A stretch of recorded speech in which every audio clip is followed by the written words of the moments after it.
Oh, la Gemara d'aujourd'hui, Ketubot 5a. La Gemara dit comme ça. Maïd Darash Bar Kapara, il a enseigné Maïd Irtiv Veated Tielecha Lazanecha.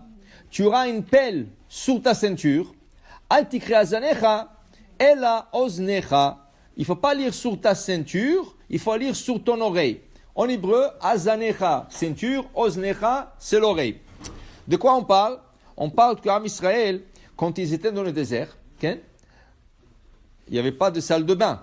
Alors, où tu vas, où tu te soulages? Dans le désert, mais pas sur le sable comme ça. Alors, la Torah te dit, mets une petite pelle. Tu sais, comme les enfants, ils jouent dans le sable, avec une petite pelle comme ça en plastique. Mets une petite pelle sur ta ceinture et tu marches avec. Quand tu as besoin de soulager, tu creuses, tu fais tes besoins et tu couvres. Pour qu'on ne voit pas les excréments à l'extérieur, parce qu'on ne pourra pas prier à côté. Okay?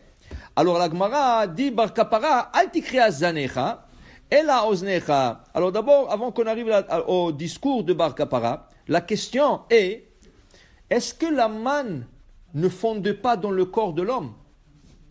On dit le problème était, qu'est-ce qu'ils ont? Ils vont se plaindre. Ils vont se plaindre, est-ce qu'il est possible pour un humain de ne pas aller dans la salle de bain pour ne pas soulager? Ils ont dit un jour, ce man-là, il va pourrir dans leurs intestins.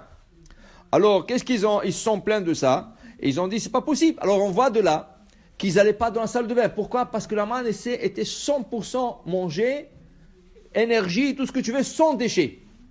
Alors, pourquoi on a besoin de Zanecha? Yated. Pourquoi tu as besoin d'une pelle? Qui c'est qui soulage Bechlal? On n'a pas besoin. Disent les commentateurs, on parle ici de tout le manger et les fruits qu'ils ont achetés chez les Goïm.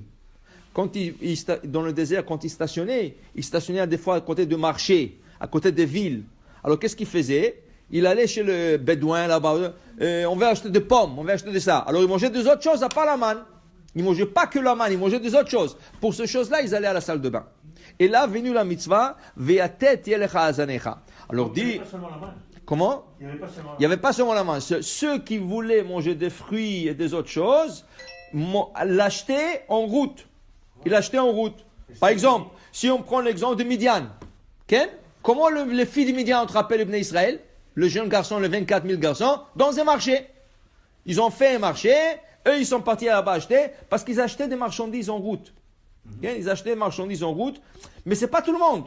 Il y en a qui étaient satisfaits avec la manne. Tu n'avais pas besoin d'acheter de manger. Mais ceux qui avaient une ta'ava, ceux qui avaient des désirs de manger une pomme, ils ne voulaient plus manger que la manne, alors ils achetaient. Alors eux, ils avaient besoin de se soulager. Les autres, non. Ils avaient le droit de faire ça? Hein? Oui. Mais on n'avait pas dit que la manne était le seul manger. La manne, tu pouvais te goûter n'importe quoi. Mais eux, ils sont pleins qu'ils ne veulent pas rien goûter. Ils veulent voir ce qu'ils mangent. Et pourquoi ils se sont plaints? Zacharot akishouim, tabakurim. Parce qu'il n'y en avait pas.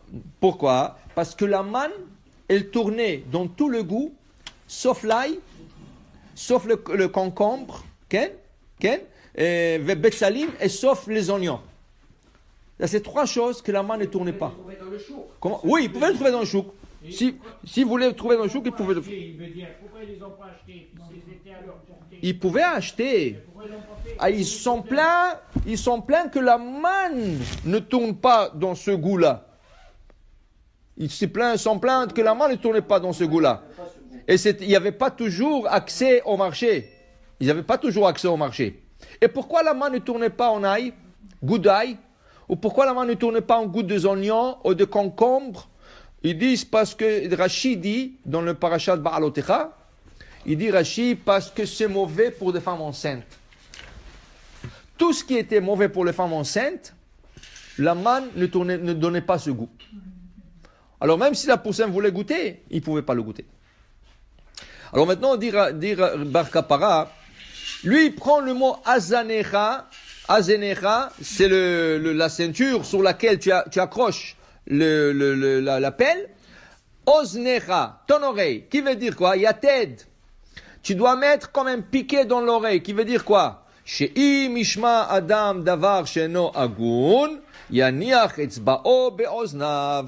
En passant, la Torah t'apprend, si tu entends quelque chose inapproprié, la shonara, ou une médisance, ou n'importe quoi, alors dans ce cas, tu mettras le doigt, qui est liated, qui a la forme d'un piquet, dans ton oreille. Ve'ainu dama Rabbi Elazar. C'est ainsi qu'a dit Rabbi Elazar, mipnema etzba'otav shel adam domot leitedot. Pourquoi les doigts d'une personne, ils sont comme aigus? Ils sont comme des piquets, qui est aigu d'un côté, large de l'autre côté. Il dit, maïtama, il est mamishum demarchalkan, kol chada vechada lemilte avida. Regarde d'abord, chaque doigt est différent. Une est plus longue, une est plus courte. Pourquoi? On a expliqué déjà que chaque doigt, elle a une fonction dans le Beth Amikdash. Okay? Par exemple, quand on veut asperger, on asperge avec l'index. Quand on veut, par exemple, faire la kmitza, ça veut dire prélever la pâte, on a besoin du pouce pour égaliser la pâte qui dépasse le poignet. Okay? Quand on veut mesurer, on utilise la hama. Hama, c'est le majeur.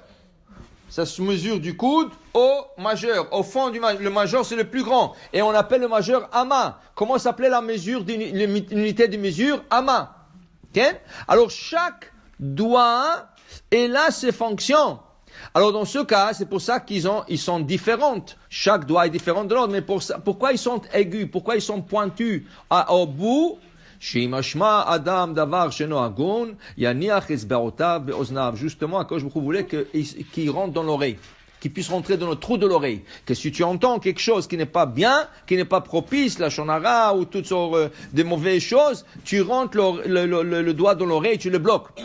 Tana de Rabbi Ishmael, mipnema ozen kula kasha, va'alia raka. Il dit pourquoi l'oreille est dure, la chair de l'oreille est dure, comme un os, mais en bas, le lobe, il est mou. Le lobe, il est mou. Pourquoi? Dit Rabbi Ishmael, shimishma adam davar sheno agun, si une personne entend quelque chose qui n'est pas bien, yachof alia letocha, il rentre le lobe dans le trou de l'oreille et il le bloque. Et c'est pour ça que c'est mou, pour que ça puisse se plier dans le trou de l'oreille. Tanu Rabbanan, aleyashmiya adam leoznav dvarim betelim. Une personne, il ne faut pas qu'elle écoute des choses qui ne sont pas bien. Mipne shehem nichvot chila laivarim, car c'est les oreilles qui se brûlent en premier. Brûle, ça veut dire en façon de parler. Ça veut dire que les oreilles, c'est eux qui soufflent le premier. Alors, si tu entends quelque chose de pas bien, tout de suite, tu bloques tes oreilles, tu t'en vas de là-bas, tu ne veux pas écouter ce qui n'est pas